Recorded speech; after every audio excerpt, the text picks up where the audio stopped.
What's up, everybody? Bringing a video to you today talking about the Masters competition at the CrossFit Games, just kind of how I've been prepping, heading out there later this week. The Games is going to be next week, so I'm super excited for it, and just kind of what I've been doing leading up to the Games, what's been my strategy for training, and how I'm feeling leading up to the main event.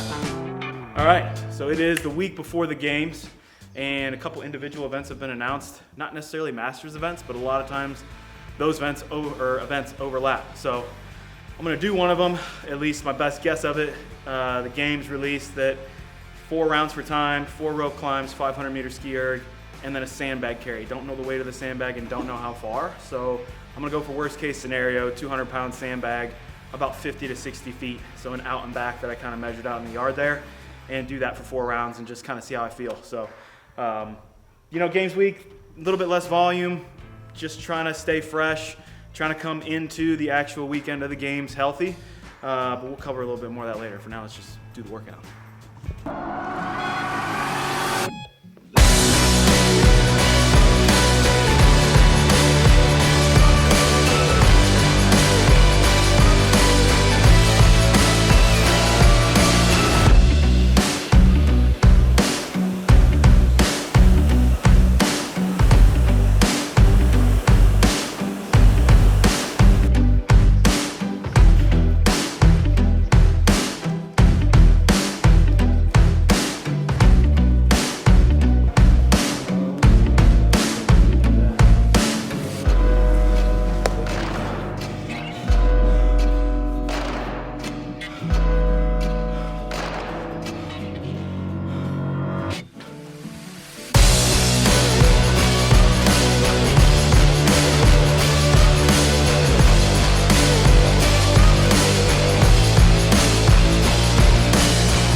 I feel like, obviously it'll be relative to everybody, but it's basically like burn down your rope climbs. However far that carry is will depend, but set yourself up that you do not have to drop the sandbag, and then just get it done fast enough so that you can do those 2 other things. Round 3, I took some extra time to chalk on the rope climbs, and if you watch the clock while I'm doing that, that's probably 10-15 seconds plus, which might as well go faster and add 7 seconds to your 500-meter time on the ski erg, right? So you have to play that game of what's the most consistent you can stay for everything in terms of your strength and weaknesses. So if I had to do it over again, the sandbag walk hurt pretty bad, and I was hurting coming back into here to climb the first rope, but it's your recovery's here. So it doesn't matter how bad you're hurting here, just go. Get them done, get on there and just start moving it. Your first minute, you're gonna feel much better after the first minute's up, and then you can increase the pace a little bit, but it's only so much that even I walked out there and was a little slow on that transition. It only helps you to ski as fast as you can, that you can walk right to the bag, pick it up however you have to, and start walking.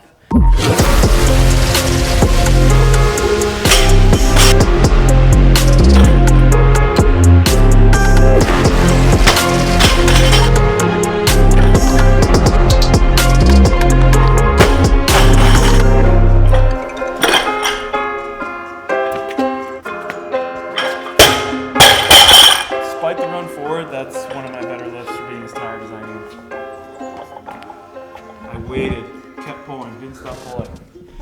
Didn't try to dive under the bar too early. Whew, that felt like 1,000,000 pounds.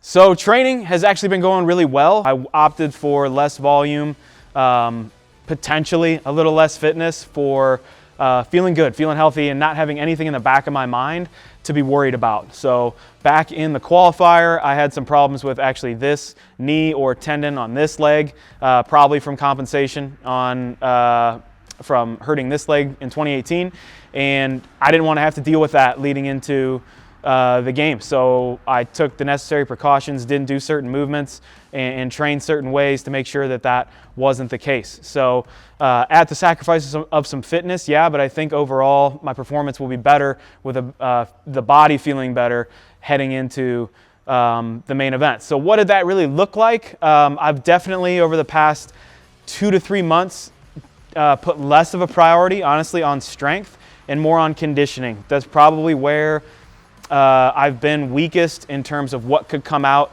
in Madison. So like online qualifiers and everything we've been doing in the gym and even the individual athletes, the tests of those things are always going to be way different than the tests when you actually get to the main event. So knowing that I qualified for the main event, more of my focus has been put on my aerobic capacity, my anaerobic capacity, and all of the different subsets of movements in terms of running, rowing, biking, and those different things. So in order to do that, in order to put more emphasis there, I had to scale back a little bit on my strength training and lift at slightly higher percentages, but a lot lower volume, okay? So I spent more time doing Metcons, more time running, more time conditioning, and that's kind of what I've focused on leading up to this week.